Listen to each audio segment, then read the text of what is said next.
जय हिंद दर्शकों, एलकेबी न्यूज देख रहे हैं आप और मैं आप सबके साथ परवेज परमार। आगामी लोकसभा चुनाव को लेकर तमाम अपडेट हम आपको दे रहे हैं। आज जो जानकारी हमें मिली है कैराना लोकसभा सीट को लेकर, उसके बारे में हम आपको बताएंगे। आपको बता दें कि पश्चिम उत्तर प्रदेश की कैराना लोकसभा सीट आप सभी जानते हैं हमेशा चर्चाओं में रहती है। कैराना लोकसभा सीट से कद्दावर नेता स्वर्गीय बाबू हुकुम सिंह सांसद रहे।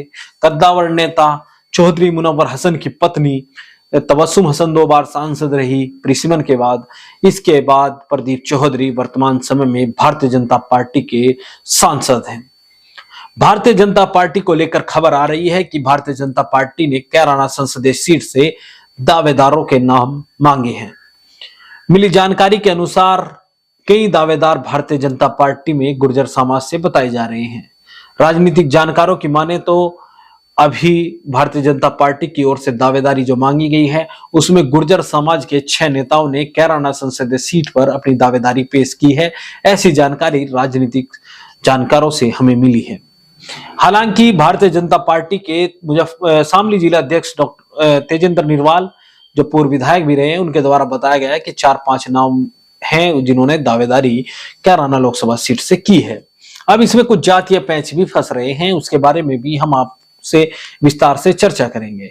इसके लिए अगर आपने अभी तक चैनल को सब्सक्राइब नहीं किया तो चैनल को सब्सक्राइब कर ले। वीडियो फेसबुक पेज पर देख रहे हैं तो हमारा फेसबुक पेज भी फॉलो कर ले, क्योंकि तमाम अपडेट हम आपको देंगे।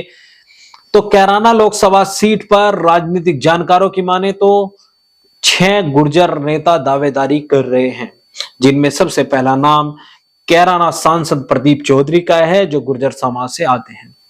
दूसरा नाम पूर्व मंत्री स्वर्गीय बाबू हुकुम सिंह की बेटी और कैराना लोकसभा सीट से प्रत्याशी रही मृगांका सिंह का नाम चर्चाओं में है। बताया जा रहा है कि भारतीय जनता पार्टी हाईकमान के सामने मृगांका सिंह ने भी अपनी दावेदारी पेश की है। इसके अलावा तीसरा नाम भारतीय जनता पार्टी के एमएलसी पूर्व जिला पंचायत अध्यक्ष शामली मनीष चौहान ने भी अपनी दावेदारी भारतीय जनता पार्टी हाईकमान के समक्ष रखी है। इसके अलावा 3 नए नाम भी आए हैं। ये तीनों नाम तो आपने अभी तक सुने होंगे, लेकिन 3 नए नाम के बारे में बता दें। आज एक दैनिक समाचार पत्र की खबर के अनुसार 3 नए नाम भी इसमें जुड़ गए हैं, तीनों गुर्जर समाज से, जिनमें गंगो विधानसभा सीट से विधायक कीरत सिंह, नकुड़ विधानसभा सीट से विधायक मुकेश चौधरी और पूर्व विधायक नकुड़ विधानसभा सीट से रहे महिपाल माजरा का नाम शामिल है। यानी गुर्जर समाज के 6 दावेदारों ने भारतीय जनता पार्टी हाईकमान के समक्ष कैराना लोकसभा सीट से अपनी दावेदारी पेश की है।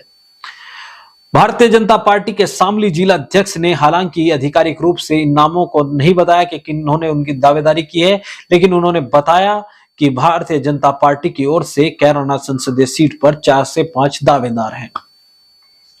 बताया जा रहा है कि कैराना संसदीय सीट पर भारतीय जनता पार्टी इनमें से किसी को मौका दे सकती है, लेकिन बदलते सियासी समीकरणों के बाद जिस तरह से जयंत चौधरी एनडीए में शामिल होने की तैयारी में हैं, उसके बाद चर्चा है कि बिजनौर संसदीय सीट, यानी जहां पर 2019 में जाट समाज के उम्मीदवार को भारतीय जनता पार्टी ने मैदान में उतारा था, वहां पर राष्ट्रीय लोकदल और भारतीय जनता पार्टी गठबंधन का उम्मीदवार गुर्जर समाज से हो सकता है।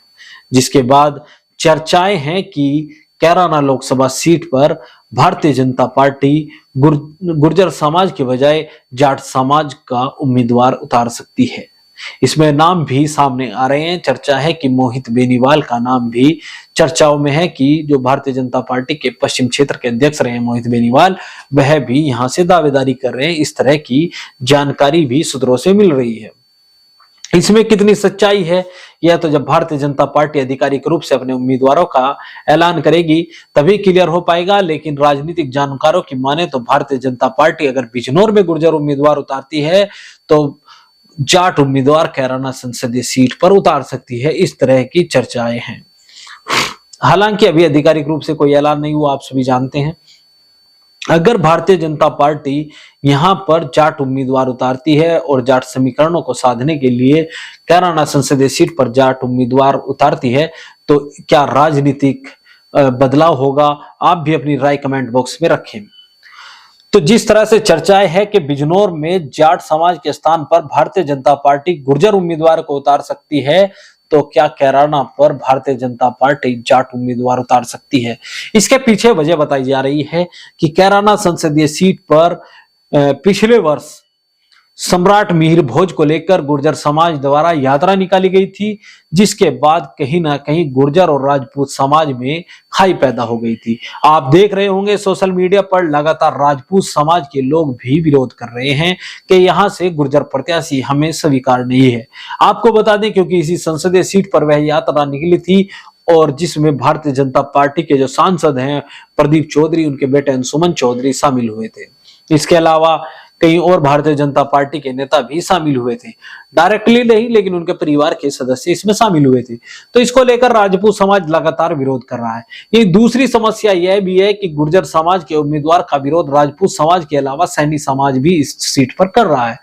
तो हो सकता है कि भारतीय जनता पार्टी इस नाराजगी को देखते हुए जाट समाज के उम्मीदवार को यहाँ शिफ्ट करके गुर्जर समाज के उम्मीदवार को बिजनौर संसदीय सीट पर उतार दे, ताकि जो विवाद है वो उससे बचा जा सके। क्योंकि जाट समाज के उम्मीदवार से शायद ही गुर्जर समाज को कोई नाराजगी हो, या राजपूत समाज को या सैनी समाज को। तो इस तरह की भी चर्चाएं हैं। इसके अलावा दूसरी जानकारी माने तो जिस तरह से चौधरी जयंत सिंह एनडीए गठबंधन में शामिल हुए हैं, उसके बाद मुजफ्फरनगर में भी भारतीय जनता पार्टी जाट समाज के बजाय कश्यप समाज के उम्मीदवार को चुनावी मैदान में उतारकर सभी को चौंका सकती है। इस तरह की भी जानकारी मिल रही है। लेकिन अगर बिजनौर संसदीय सीट पर और गाजियाबाद संसदीय सीट पर गुर्जर उम्मीदवार उतारा जाता है तो राजनीतिक जानकारों की माने तो कैराना संसदीय सीट पर जाट उम्मीदवार उतारना लगभग तय है। इसके बाद कैराना संसदीय सीट के सियासी समीकरण पूरी तरह से बदल जाएंगे। आगे क्या होगा यह तो अभी भविष्य के गर्भ में है, लेकिन जिस तरह से चर्चाएं हैं कि कैराना संसदीय सीट पर भारतीय जनता पार्टी अपने उम्मीदवार को बदल सकती है, उसके पीछे कहीं ना कहीं यह भी कारण माना जा रहा है। जिस तरह से आप सोशल मीडिया पर देख रहे होंगे कि मनीष चौहान समर्थक लगातार प्रदीप चौधरी को टारगेट कर रहे हैं और प्रदीप चौधरी के समर्थक लगातार मनीष चौहान को टारगेट कर रहे हैं। यानी कैराना लोकसभा सीट पर भारतीय जनता पार्टी में गुटबाजी बिल्कुल खुलकर सामने आ रही है। लगातार सोशल मीडिया पर मनीष जो कांधला के आसपास, कैराना के आसपास के गुर्जर बावलिया गांव हैं, वहां भारतीय जनता पार्टी के जो सांसद हैं प्रदीप चौधरी, उनके सजातीय वोटर ही उनके प्रति नाराजगी जाहिर कर रहे हैं। वोटरों द्वारा कहा, जैसे सोशल मीडिया पर वीडियो वायरल होती है तो उसमें कहा जा रहा है कि भारतीय जनता पार्टी के जो सांसद हैं प्रदीप चौधरी, उनको हमने चुना था, वोट दिए थे, लेकिन वह हमारे किसी सुख दुख में शामिल नहीं हुए। यह तमाम आरोप उनके सजातीय वोटर ही उन पर लगा रहे हैं। ऐसे में भारतीय जनता पार्टी के लिए कैराना पर जो स्थिति है वह बेहद गंभीर हो सकती है। हो सकता है कि भारतीय जनता पार्टी इन तमाम बातों को ध्यान में रखते हुए यहाँ प्रत्याशी का बदलाव कर ले या प्रदीप चौधरी को ही चुनावी मैदान में उतारेगी। इसके बारे में तो अभी कहा नहीं जा सकता, लेकिन चर्चाओं पर हमने आपसे बताया कि किस तरह की चर्चाएं क्षेत्र में है, किस तरह की जानकारी राजनीतिक पंडित दे रहे हैं, उसके बारे में हमने आपको बताया। आगे भी हम तमाम अपडेट आपको देंगे और आप भी कमेंट में अपनी राय दे सकते हैं कि जो 6 गुर्जर उम्मीदवार भारतीय जनता पार्टी की ओर से जिनके नाम सामने आ रहे हैं, उनमें सबसे मजबूत कैंडिडेट कौन हो सकता है भारतीय जनता पार्टी के लिए। इसके अलावा अगर जाट उम्मीदवार को भारतीय जनता पार्टी उतारती है तो कैराना संसदीय सीट के क्या समीकरण रहेंगे, उसके बारे में भी आप अपनी राय रख सकते हैं। आगे के अपडेट के लिए बने रहिए एलकेबी न्यूज के साथ। चैनल अगर आपने अभी तक सब्सक्राइब नहीं किया तो चैनल को सब्सक्राइब कर लें। वीडियो फेसबुक पेज पर देख रहे हैं तो हमारा फेसबुक पेज भी फॉलो करें। जय हिंद।